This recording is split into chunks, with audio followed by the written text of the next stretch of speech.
Joining us now to look at this issue from two very different angles, Tom Ruskin, president of CMP Protective and Investigative Group. Tom is also a retired New York City detective.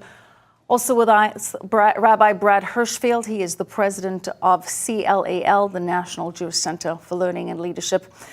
Thank you both for being with us. Rabbi, I'd like to start with you because clearly you hear Rabbi Goldstein there earlier. He had a memorial for that heroic victim, Lori Kay, who in fact ran in front of him to try and save his life. Stories of heroism in this horrific attack. And again, it raises the question of why are we seeing this again? Why are we seeing what seems to be a resurgence of anti-Semitic attacks?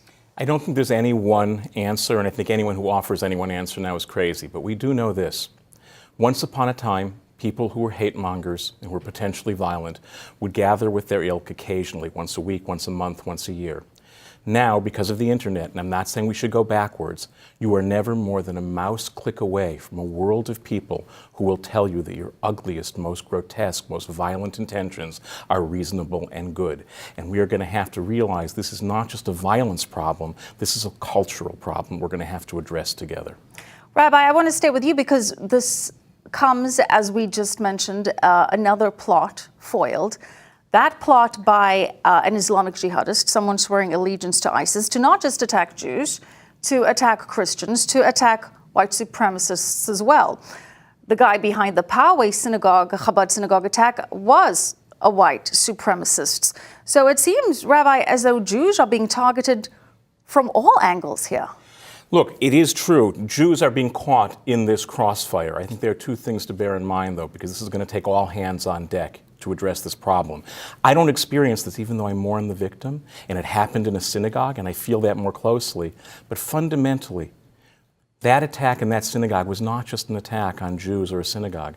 It was an attack on America. It was an attack on a constitution and the freedom of religion for which it stands, which means wherever the attack is occurring, it's all of our fight, and we're going to have to solve it all together, regardless of faith or politics or anything else. Tom, it is all of our fights, as the rabbi says. I saw you nodding in agreement over there. The question is, how do we fight back? What we have to do is we have to come together as all different religions. I mean, you know, it's easy to talk as a former law enforcement person, but it takes coming together. After the mosque was blown up in New Zealand, after the shooting in other places that have taken out, I mean, we recently had an attack on churches in Sri Lanka. Right, exactly. Houses of worship attacked around the world. We have to come together as human beings and as people to stop this from happening. And law enforcement is doing a better job, but it's not all on law enforcement's back. I mean, look, Miss Kay gave her life for her rabbi. No greater gift can someone give to save someone else's life. In that same synagogue, you had a off-duty law enforcement officer and a former Army Ranger come to the defense of the synagogue and get the people out of harm's way. And they were armed, at least the Border Patrol agent, at the request of the rabbi. The rabbi had asked him that when he does come to services, considering he's a trained professional, that he comes with a weapon. I don't like the idea of bringing guns to a synagogue, to a church, to a mosque. But Tom, is that what we need to do? Should congregants who are trained in using weapons be bringing them with? There's two different methods or modes of thinking. My company is now consulting with many different religious institutions, and we are recommending that they allow either off-duty or retired law enforcement to carry their guns and to have that type of armed presence there, not to mention their security officers at the front doors. I want to focus on this other attack, Tom. Federal authorities thwarting it. What did they do right here? Because we are so grateful that this attack was indeed prevented, considering the multitude of targets that this person had in mind. What happened right? What happened right is law enforcement, in this case the federal government, was able to monitor chats and were alerted to a suspicious chat and engage that person with an undercover officer who was able to not to involve themselves with that person and basically make the case against that person. And because the person, in this case, the young man who was going to do these terrorist attacks, didn't have the ability to make a bomb, they made a faux bomb for him to show his intent. He went out and bought nails probably from a Home Depot or a Lowe's type of place to show his intent.